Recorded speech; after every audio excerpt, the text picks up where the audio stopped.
Hey, Soul Tribe. Welcome back. This is episode 1.5 of Beyond Deconstructing. I am your host, T Jamaica Pogue, affectionately known as Deconstructing Neuro. And on today's episode, I had the pleasure of speaking with Dr. Lilith Butler, also known as Fierce Liberation. And this was one of my favorite conversations so far. I have been loving the journey that we've been on together so far with Beyond Deconstructing. But I'm going to have to play favorites here and say that this conversation really excited me because I have had an interest in tying my complete journey, like bring it full circle to how I got here with understanding autism and understanding my brain. And although I, like many other people, many other autistic people, and many other people that I spoke with, have a lot of trauma from childhood that I've worked through and that has helped me to connect a lot of dots about myself and about my autism and the way it presents. The biggest catalyst for me came through my journey through spirituality. And so this conversation that I had with Lilith, we really touched on our shared journeys with spirituality. Lilith is a doctor of Chinese medicine and acupuncture, and she also has had on-hand experience with other Eastern medicine as well. And so we really connected first through TikTok, like many other people that I've spoken with so far. But then once we had an opportunity to speak offline, we really connected over our shared experiences, shared understandings, and realizations about the spiritual world and how it is very grounded, and how a lot of our autistic traits we kind of latched onto spiritual and esoteric and external explanations to try to explain away very internal experiences. So I'm going to stop with the plug at this point and just dive right into the meat and potatoes of this conversation. Also want to preface this by saying that this is part one because we will be chatting again soon. So this is going to be a slightly shorter episode than you guys are used to, but this is just part one. Again, I'm hyping it up because it deserves hype, in my opinion. I think this is a really refreshing conversation. I haven't stumbled upon many people talking about this, but it is a conversation that is much needed and that I'm very, very happy to bring. So without further ado, let's go. Thank you guys so much for coming back and joining me today. I am super excited for today's guest.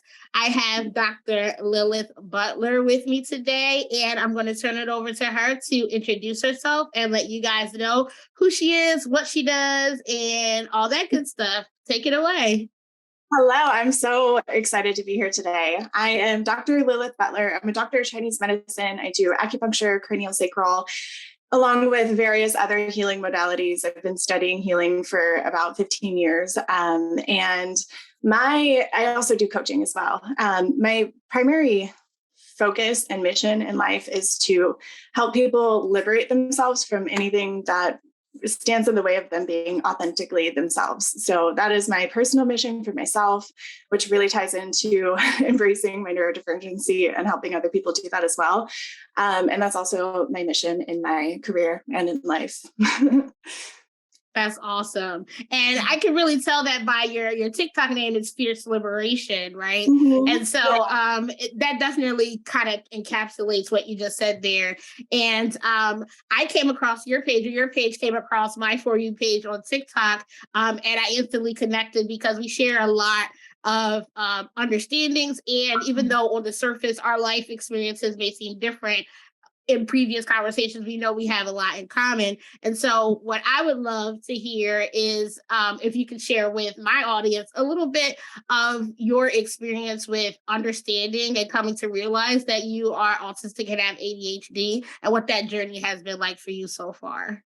Mm-hmm. Yeah, I'm happy to share. The journey it's been a wild one. I knew and felt from when I was a young kid that I was very different from everyone else. And I actually grew up in a really secluded religious cult. And so when I came out of that, I just thought like, oh, it's just the trauma of being in the cult. And I'm just so different because I was cut off from regular society. So like all of my autistic and ADHD traits, I just attributed to trauma and my upbringing, basically. And it wasn't until let's see, in like 2020, I kind of came to this place in my healing journey where like I was able to, like, my nervous system was finally at rest. Like I was in an environment that was completely safe. I had done just years and years and years of like healing, learning how to regulate my nervous system on a regular basis. And my ADHD and autistic traits increased. They got like so much louder because they were finally safe to be louder. And I realized that it was like my trauma and my fight or flight fawn responses that were like suppressing who I actually was, and like kind of keeping me in line or in check and like in just kind of like in the box of normativity, if you will, at least in appearances. And at the same time in 2020, I also hit this like really, really massive burnout. And it was really scary because I've never been in a place like that before where I didn't have like the internal resources to take care of myself in almost any way. Like the only things that I was really able to do were in relation to making money that I needed to like sustain my son and I, and providing for my son, like doing, I was able to like help him brush his teeth and take a bath and eat, but like I wasn't able to do those things for myself. And I was like very, very confused, like what the hell is going on with me? What's wrong with me? And so I started like just really digging into, the symptoms, the traits that I was experiencing, and the symptoms of autistic burnout kind of showed up. And my dad and I haven't had a relationship like growing up, but as an adult, we've kind of reconnected, and he is autistic, and many people like on his side of the family are also autistic. And so that kind of came up like in conversation, and he was like, you do act a lot like me. We do like all the things that we do share are like really autistic traits. And so I started looking more seriously into it and researching about it, taking all of the online tests I could, come across over and over and over, compiling my binder and, just like getting together like all the information and like digging in and kind of trying to come to terms with it myself. Like, what does this mean for my life moving forward? What does this mean for my past and my present? And I eventually like went to a doctor after being in a state where I was just I just like didn't know, I didn't know what was going on or how to move forward. And she basically just gave me like validation. She was like, look, we can go through a whole, like you could pay and you could go through a whole evaluation, or if it's like really just like the external validation that you need, I'm here, like I'm giving you that. I see what you're dealing with and what you have dealt with your whole life. And I see that it corresponds completely with autism. And so that was really helpful because I felt like I really just like needed someone to validate my experience. But I also, like, she had kind of walked me through the pros and cons of getting formally diagnosed, and it just didn't make logic. Like, I was done with school. I have a son who I share custody with. And so like, there were a lot of logistical things that just wouldn't make sense for me to actually be formally diagnosed. So that's kind of how things happened. Yeah. Well, thank you so much for sharing, and thank you for your candor and walking us through your journey there. And I know we spoke before about this and kind of like both being late diagnosed and self-diagnosed. You actually touched on something that has been a topic of discussion, at least for myself a lot lately is just not going through with getting a formal diagnosis. So at one point, I never even considered getting a formal diagnosis. And I only started to consider that because of the situation I was put into at work, where I had reached burnout and I knew that I no longer could mask and survive in a office environment. And so I asked to work from home, and I was told that we are not going to make any accommodations for you unless you have an ADA form. And so then I was like, okay, well, then I have to go and get a formal diagnosis so that I can get the ADA form signed.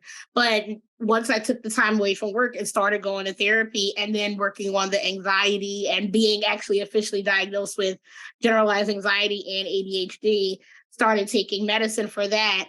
Some of my anxiety has gone down a bit, but I'm still able to I still ruminate and I think over things. And it's a good thing that I do, because what I started to do is realize that, is it even worth me putting myself through going through this whole stressful ordeal and getting this label on me that at this point, the official label is only going to make my life, is only going to greatly restrict my life. For a place that has already told me that they don't respect me and they don't actually care about me, because even though I gave them ample information as to why I need this, their answer was just, no, we don't care. That's when I decided to say, hey, you know what? My self-diagnosis is valid. I know I'm autistic. I don't need anyone else to tell me this. And also, because of the way autism is currently seen, it is no benefit for me to sack myself with a label. But that brings up the point. That's my long way of bringing up this point of why I'm doing deconstructing neurodivergence, is because autism is only such a bad thing or a label because of the way it's currently defined. And it leaves out women like you and I. It leaves out women a lot. But it also leaves out women like you and I who are highly accomplished. Like, someone would see a doctor, someone who was able to go through their doctorate, go through school and present pretty quote unquote normally. And I'm sure you, and I would love to hear some of your experience with this, have experienced so many people just doubting that you are actually autistic, and they'll cite your accomplishments as their reasoning as to why you just can't be. So dive a little bit into that for us, if you don't mind. Yeah, that definitely happens, where they use my accomplishments as evidence of evidence of their invalidation. But it also happens where they use it as a tool for just invalidating how hard it is for me. Yeah, I've accomplished a lot, but I kind of killed myself doing it. It was really, really, really hard. And that the fact that I was able to do it, it seems like in people's eyes kind of negates the experience that I had while doing it. And that's really hard. And it's really, it's really lonely is what it feels like. It feels like no one really sees which I think is a pretty common autistic experience as well, especially being undiagnosed, that sense of no one in the world understands what I'm actually going through, and no one even cares to try. That's an experience that I've had growing, throughout my life. And being openly autistic has kind of been part of that. And it's taken just a lot of internal, which is something I'd like to speak to you about as well and hear from you. I feel that it's taken me so much internal work to just fully accept and validate myself, because I have learned that other people are not going to do that for me. I got so lucky with the doctor that I met with, so lucky.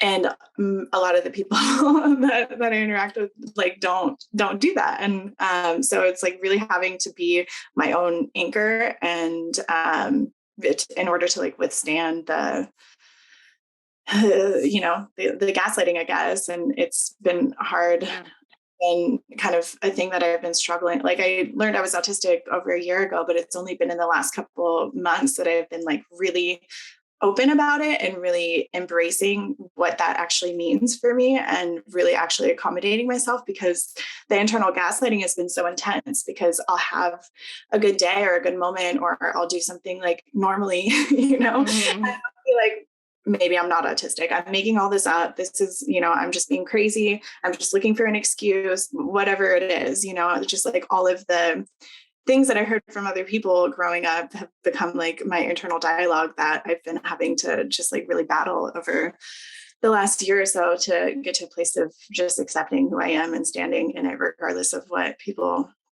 have to say or feel about it. Yeah, no, I totally get that. It took me a while to get to the point where I would just claim autistic and not use other little like euphemisms or workaround language. Cause like, yeah, I realized that I was autistic probably about a year before I started talking about it online. And even when I did start talking about it online, it was more so from a perspective of me just like venting and not necessarily like being super open about like the struggles that I was going through. It was more me venting about like, oh, all these things that I was realizing about neurotypical people and their culture and how it's so different from me. But I still didn't really open up about like how I do struggle and how some things that I do cause me to be in a certain place, taking that accountability. So I think the biggest thing for me was removing the shame and the external. So, okay, validation, right? There's two different kinds of external validation, in my opinion. There's the external validation that people seek because they do not have any kind of internal validation. And then there's the external validation that works to mirror what you've already started to understand about yourself, which just helps to build on your confidence. So whenever I say I don't need anyone to validate my experience, that's me saying I don't need a doctor or even anyone else outside of myself to tell me that I am autistic. But the validation that I do appreciate is finding a community of people who also have the same experience, because to your point, it is a very lonely experience. A lot of the times, because people aren't very open about the struggles that they go through or that they struggle at all, we can feel like what we're going through is it's like an isolated incident.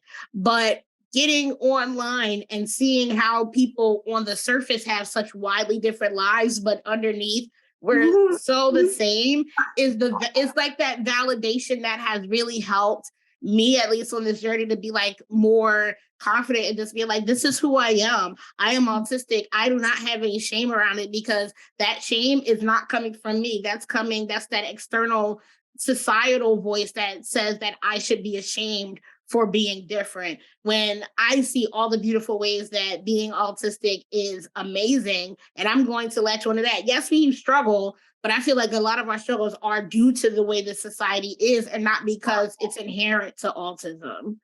Absolutely. I can't agree more with that. And speaking to like the validation, I completely see what you're talking about with the two different kinds. And it feels like one is like validation to just like tell me that I'm okay and accepted, right? And the other one is like confirmation and encouragement of like who I am. It's like it's just has so much more empowerment in it. And being online and being able to share experiences and realize like these, it's just so wild. Every time I post something that I think is just so, I'm like, I have to be the only one that deals with this. And then I post it and there's like, oh my God, me too. And it's just like, it's so interesting to see how ununique we are, but like we're also so unique in the expression of these things. But it's like the level of community and camaraderie and support is so incredible and so beautiful. And I wanted to mention like one of the things about really accepting myself as autistic and like being a part of the autistic community is I think that I've carried this like, I don't know if it was like trauma or belief or something like that, that I'm never actually accepted or a part of a group. Like I've never felt like I could be a part of a community, even like the LGBTQ community. Like for whatever reason, probably just from life experiences, that I always just felt like no matter what, I stand on the outside. And it was the same thing with the autistic community for a long time. And I feel like this is the first like group of people and community that I have actually felt like embraced and like really fully welcomed and like I'm actually a part of. And I don't know if I can relate to that at all, but it's been really interesting for me to like observe in my life. I'm like, wow, this is the first time I actually feel like, wow, I'm like somewhere I belong, you know, it's a sense of belonging. Absolutely. Yes. Yes. I completely agree with that too. Like, again, just always feeling like even if I found people that I found some similarities in, there was always something that kept me on the outskirts. And then to your point about like even in the beginning, like of accepting your autism and trying to fit in to that niche outside of a space like TikTok, it really, I don't want to say niche, but into that space outside of a space like TikTok, it is difficult for people like us to see ourselves in that because we are overwhelmingly represented from an holistic lens, an outsider lens. And so because they see us in a very one-dimensional way and it leaves out so many people, we're not going to see ourselves reflected in the more mainstream organizations that are focused toward autism. Whereas on platforms like TikTok, it's us. It's actually autistic people sharing their experiences and creating the boundaries for the community, right? And so it's going to actually be inclusive of us because it's like that is FUBU for us, by us, or whatnot. And so yeah, I completely agree with you. Like, yeah, being on TikTok, and it's so weird too because people always joke about like the algorithm pin me down and pin me down, but it's true though, and people come from all different areas, right? In the very first episode, I spoke with R. Renee. She's unhinged and dysregulated. I don't know if you know her yet, but definitely get into her. Yeah, she's awesome, right? And she was going through her journey about like how she got on TikTok and she started on narcissist talk, and then it got her over to trauma talk, and then that got her over to autism talk, right? And I know too many people that have had that same trajectory. But then I started thinking, I was like, it's crazy. I had a different path through the TikTok algorithm that kind of still led to the same way. I was on the spiritual talk, right? The spiritual talk led me to narcissist slash trauma talk, which led me to autism talk. And I know we spoke about this before about having like spiritual release and stuff like that.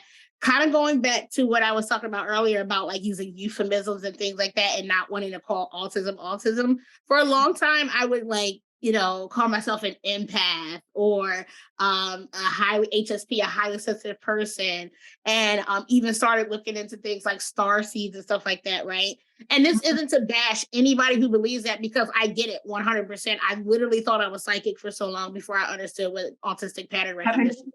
Yeah, for sure. Exactly. So, but like I say all that to say, like, it's so crazy to see how even like I said, on the surface, we may have different paths, but because the underlying things that connect us all, like we find each other somehow. And so yeah, actually that's what I wanted to touch on, kind of like spiritual beliefs and things like that, because I know you said you're a doctor of Chinese medicine, so there's still a lot of efficacy in like spiritual practices. But I kind of wanted to get your perspective on like moving from explaining away autism and incorporating that under the umbrella of, okay, I'm autistic, but even though I'm autistic, I still relate to these things, if that makes sense. Yeah, I think that it has it's just it's like grounded it into reality. And I think in a certain kind of way, let me see if I could try to explain this. I feel like, psychicness and telepathy and clairvoyance, like all of those things that we now have, autistic terms to explain, like I feel like they're the same thing. It's just a different lens of perception. And I think that each of them have a certain types of information in them, because like with like the spirituality side, like I do believe that there's intuition, but I also believe that intuition is just your nervous system and subconscious picking up on things that your conscious mind doesn't, and formulating like a hypothesis, or like, it knows what there are things that are going on and processes that are going on that are beyond our perception, but that doesn't necessarily mean that it's like not of this world. It's like very much grounded in like our biology and like, the way that we operate. So it's just, I feel like it's just like different ways of explaining it. And I really like to have all of the information possible. So I like studying both things and just seeing like where the overlap is, and seeing like what feels most true to me. And I will say that I was trying to find myself in spiritual paths for decades, and everything, like there were so many things that I came across that really deeply resonated, and was like, yeah, I do that. Yeah, I can do that. Like I see myself in that, but there was still this aspect that I just felt like was never touched until I realized I was autistic. And then it was like, whoa, okay, now I have like a really deep understanding of how and why I operate in this world the way that I do, like a more whole picture rather than just like taking pieces of spirituality and like bringing it together and trying to make sense of it from like an ethereal kind of, way. It's like more grounded in like who I am, and like I'm not sure. I hope that this is that this is being no. It makes so much sense. I'm sitting over here nodding. I'm like, yes. No, it makes so much sense because I totally understand. I went through a whole period, and again, I still have tarot cards. I don't use them as frequently as I used to, but like there was a point in time where like I leaned heavily into tarot and astrology and all these external explanations for the internal experiences that I was having. But once I understood that I was autistic and how my brain worked and the different things that I was able to do because of my systems-based thinking, then I was able to put a grounded, like empirical evidence. Like I can measure these things. These are measurable things that explain things that I used to believe were immeasurable or were supernatural. So again, like I'm not psychic. I just have really good pattern recognition, especially when it comes to people and how people interact due to my systems-based thinking. But I still don't think it's anything wrong for someone to call themselves psychic if they understand what psychic means. Same thing with an empath. You can call yourself an empath if you understand what empath means. An empath is someone who has learned through pattern recognition, to recognize other people's emotions in situations, usually as a trauma response from having to be hypervigilant. So you just don't have, it's not like, Phoebe from Charmed, where she just has this like, ability to empathically feel what other people are feeling. But to some degree, sometimes it can feel that way because unless you understand the process that's going on behind, you just could, you all until you know the language for it, or just, I'm speaking from my experience. So all I knew until I knew the words for it was, I just know. I have a knowing. I just know. But now I know why I know, and it makes it so much easier to like understand it and accept it. Yeah. And I think it also makes it a lot, I'll just speak for myself. It makes it a lot easier for me to also understand and accept when my knowing has like been slightly off or like incorrect, because it's like, oh, this is a pattern recognition. The pattern malfunctioned. And it was, like it's not. And yeah, I think that like it can be pretty common for psychics or people who have psychic abilities to like cling to that as like a form of like validate. I don't want this to sound mean in any way, but like validating their specialness in a kind of way. So when that fails in some kind of way, then it can be like deeply damaging to the ego. Whereas I feel like when you're looking at things like intuition or even tarot cards just as a way of communicating with your subconscious, when you're looking at it from like these very like grounded, practical, like evidence based in a way, like kind of ways, then it kind of like removes the attachment and interference of like ego getting wounded. And I think you're a lot less likely to do harm to other people and to yourself when you have like, a more grounded approach to it, rather than just all it being, bestowed upon you and whatnot. Oh, absolutely. That's a great point. I'm so glad you brought that up, because something that I've been seeing, the conversation I've been seeing a lot, is about like spiritual psychosis and like people, and then also this kind of like spiritual supremacy, where it's like we're special because we're starseeds, or we're special because we're this, that, and the other. And if you aren't aligned with this, then you're going to get left behind.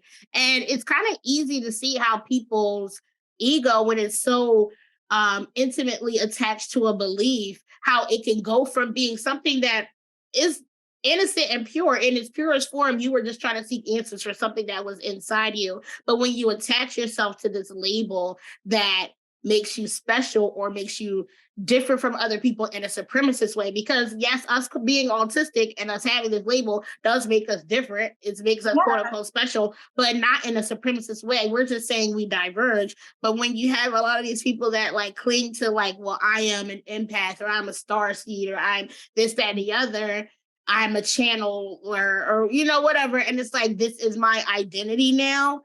You can do a lot of harm to other people by gaslighting them into believing that they have to follow you, follow your way of being, when in reality, everyone's spiritual journey is individual. I feel like a lot of people, we have people that we resonate with, and we're drawn toward, and we may have similar ideals, but at the end of the day, I don't think that there's one blanket way to be spiritually connected. And when you have this kind of like supremacy way of looking at it, or like we're better than, if there's any kind of hierarchy, that's when there starts to be the issues that we see. Yeah, absolutely. And there was it just slipped my brain. There's a point I wanted to make. It was around around me trying to find myself in these like spiritual spaces, and how okay, I got it back. Thank you. okay. It was about how when I was like really deep into like the spiritual stuff, to the point where I heard you say like looking for answers outside of myself, because I knew that there's something going on, but I didn't have any understanding of what. So I was trying to figure it out like so fervently. And when I attributed everything to being like spiritual and divine, like divinely orchestrated and all these things, I ended up taking a lot of responsibility for other people's really bad behavior towards me. I took responsibility for abuse. I blamed myself and my thinking and my actions for like things that I now look back and realize like that was a really shitty circumstance that I found myself in, that had nothing to do with how positive my thoughts were or not, you know? And so it was like, there was a lot of like and I think it just like contributed to like my self-hate at some point, because I was like blaming myself for all of the things that had happened to me. I like told myself that I like chose my whole childhood and things like that, because it was like, yeah, this was the lesson. And I do believe to some degree, like it was, you know, the lessons that I get to learn in this lifetime, I learned through those things, and I have taken a lot of like meaning and value out of them. But I don't believe that I brought those things upon myself anymore. Yeah. Whereas like really deep in the spiritual stuff, I was like, oh, I chose this, so I must accept this, and I must be okay with this. And, you know, and so it led to like a lot of unhealthy patterns with myself as well. Yeah.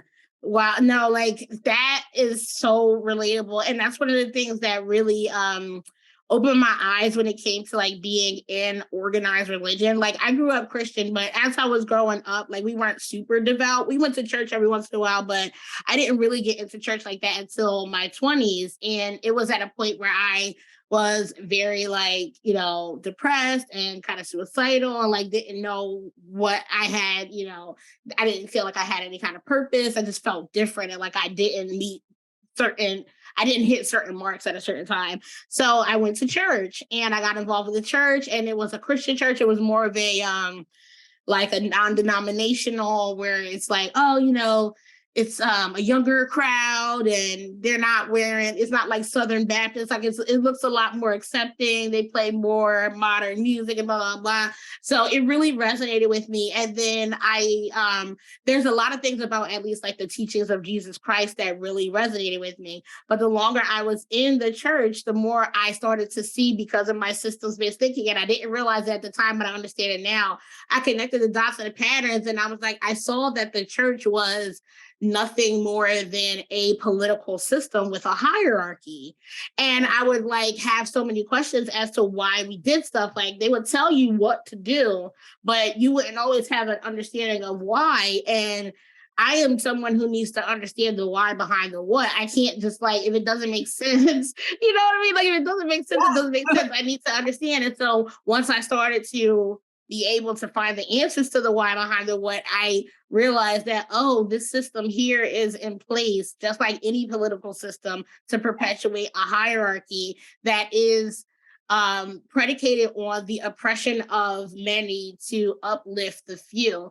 And a lot of their ideologies keep a lot of people, and it's not just Christianity, but this is the one I have the most intimate knowledge of. And from a cursory study of other religions, I found a common theme where it's like, you're promised all of these things if you meet a certain standard, because they do a great job at convincing you that how you are is not right. And so everything about you that deviates from what they deem is correct is something that you need to change about yourself. And that's a good parallel to how the world sees neurodivergent people, especially neurotypicals. It's like, well, you are neurodivergent, you are autistic because this differs from what we consider normal. And you need to change this aspect of yourself if you want to be accepted. And that's why so many people feel so much shame for so long and keep searching for things outside of themselves, because we've been conditioned to feel that who we are intrinsically is not enough. And the only answer we'll have is outside of ourselves, whether it's a religion, whether it's the APA or whatever. Even the same exact like the same exact organization of religion, I also see in spirituality. I also see in like coaching industry. I see it all over the place. I feel like the autistic community is like one of the spaces that I've found where individuality and like personal expression has been really embraced. And that's one of the reasons why I love the autistic community and autistic people in general, is because like we realize that different is beautiful and it's needed and it's necessary and it should be celebrated and embraced and encouraged, not forced out of us. And questions are so important, and to understand the why and to, feel safe in your seeking to understand something is so vital and important. And those are things that I see missing in religion and school and spirituality even, and even in, like I mentioned, in the coaching industry. I've been in that for a while and I see that all over the place and I hate it. Yeah, I'm sure, because that question why, when you ask why, it intrinsically breaks up a system that's based on hierarchy, because hierarchy depends on you falling in line and you just like not questioning the people at the top. And because we live in a very hierarchical world where almost every system is based on that, that's why that's what I feel like is the biggest difference between like the autistic community and I don't want to say every community, but most communities that I've been a part of outside of this, is because no matter what, people still try to find their purpose in relation to where they compare to other people. Whereas within the autistic community, we celebrate the fact that we're different. We don't look at other people, and I don't want to call us a monolith, because obviously there's always going to be some outliers in there. But from what I've seen and in the community so far that I've been a part of with the actually autistic community, it's very egalitarian. We're not worried about who has this position over this position. It's what do you bring to the table? What do you bring to the table? What do you bring to the table? And we're all sitting at the table, all trying to make a meal that we can all eat. Whereas outside of this community, in many other structures, it's okay, you come to the table, but how close to the head of the table can you sit compared to me? And it's like, you're wasting all this energy trying to jockey for power and status, as opposed to using that energy to work collectively together to like progressively move forward. I see that even in the exchange of ideas and perspectives and information and knowledge. Like when I have been in spaces where it's primarily neurotypical people and we're having a conversation and, opinions and perspectives differ, it gets it just gets shut down really easily because people don't like to have different, like a lot of, they don't like to be questioned, and they don't like to be called out on misinformation, or have to like reorient and reevaluate their belief systems. Whereas whenever I have found myself in spaces with autistic people where we're doing that, it's like people are really interested in hearing more information. They're deeply interested in their misinformation being corrected so that they can, reevaluate and move forward. And it's just so much more collaborative and inclusive. And I just feel like there's a lot more listening happening. And of course, this is I'm speaking in generalities, but I'm speaking about my personal experience with this. So I'm sure it differs in certain spaces, but yeah, it's something that I have really come to notice and value. Absolutely. And I feel like that's because a lot of us are very just logical, and we have a lot of black and white thinking. It's like, is this right or is this wrong? And so that is a big difference that I've seen between conversations that I have with other autistic people as opposed to an holistic, especially a neurotypical person. We value the truth. So if someone corrects us and gives us correct information, it's a lot easier for us to be like, oh, wow, and reevaluate and be like, oh, I didn't realize I was incorrect about that. And then not have it be like a personal attack on who we are as a person. Whereas whenever I've had a conversation with an holistic, especially a neurotypical person, and I've had one of my, well, actually moments, it seems like they always get offended. It's like, how dare you correct me? How dare you tell me the truth? There's a lot of confirmation bias amongst neurotypical people where they just want to hear and receive information that's going to confirm what they already believe. And because we're truth tellers and we're very black and white thinkers for the most part, if what you want to hear isn't the truth, we're not going to tell you that. It's no point in BSing you and being like, oh, well, yeah, let you just be wrong. And so I found myself in plenty of situations where I was called a know-it-all, or I'm not a team player, just because I would rather not bullshit people and not go along with the lie that everyone's telling and be like, hey, this actually isn't right. Why are we doing this? But again, going back to why being a controversial question, it disrupts hierarchy. Also, this is my theory. I feel like because so many people don't even realize they're living their lives on autopilot, that sometimes they glitch when you ask them why, because they've never considered why. And now it feels like a threat because it's like this thing that I intrinsically do, or that I thought was so important to do, I never questioned why I do it. Now I feel the discomfort of having to sit with this thought. I'm panicking because, holy shit, why do I do that? I don't want to think about it. Yeah. 100%. It's really crazy to me, but I'm hoping that through these kinds of conversations that we're having, and that other actually autistic people are having, that we're able to present one thing that I want to say is that we have an uphill battle when it comes to a lot of things. But I think the first thing that we have to do is to redefine what it means to be autistic from our lens, because before we do that, before we get people to understand that autism isn't just this one-dimensional thing, it's going to be difficult to get them to listen to us about anything else. And we have so many great ideas and ways to make this a more equitable and accommodating world, not just for us, but for everybody. Yeah, but in order to get to that point, we have to first be taken seriously as people. And that's the uphill battle that we're fighting right now. But that I'm hoping that, with people like you, with people like me and other content creators showing what it actually looks like, and also expressing our strengths and our struggles, that we can actually make that point come across. Yeah, absolutely. I second everything you just said. Awesome.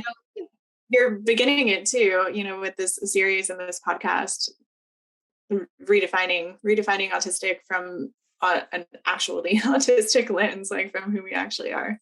So thank you for doing that for us. My pleasure, girlie. It's much needed, and I want to thank you for joining me and being a part of this conversation. Before we go, though, I would like to give you an opportunity to, if you have any, closing words, anything you want to share, any thoughts you have to share with the audience, let us know, and then let everybody know where they can find you online. Yeah, I guess I just want to share thank you to you for having me on here. It's been so fun, and I look forward to talking with you again soon. And for everyone that's listening, I just want you to know that you're amazing and wonderful exactly as you are. And I hope that you find whatever ways feel best for you to express yourself and be yourself, and find people that encourage and celebrate you for exactly who you are. And you can find me, I'm Fierce Liberation across the board. So Instagram, TikTok, my website is Fierce Liberation. So I encourage you to come connect with me, follow along and send messages or book a service, whatever you feel. Awesome. Yes, highly encourage you guys to make sure you follow Lilith. And I will make sure that I include all the links to her website and social media in the description. I want to thank you guys again for stopping by and spending a little time with me today. I hope you enjoyed. Make sure you leave some comments. Let us know what you think. And I can't wait to have you on again for a future episode because this was so much fun. I loved it. I can't wait either. I so look forward. Thank you guys once again for stopping by and spending a little bit of time with me today. I truly hope you guys enjoyed this conversation. Again, this is part 1. Lilith will be back with me in the new year in January for another conversation on Beyond Deconstructing. In the meantime, you can catch her online at Fierce Liberation on TikTok and Instagram, and her website is also fierceliberation.com. All links will be in the description. As always, you can always find me at deconstructing.neuro on TikTok and Instagram, at decon_neuro on Twitter, if you still use that. I'm also at T Jamaica Pogue on social media as well, tjamaicapogue.com. Join the Soul Tribe over on patreon.com/T Jamaica Pogue. Get access to additional videos, behind the scene footage from the podcast recordings, polls, lives, and all that jazz, and help support me. I love making this content for you guys, and I can't wait to come back and see you guys here next time. Much love.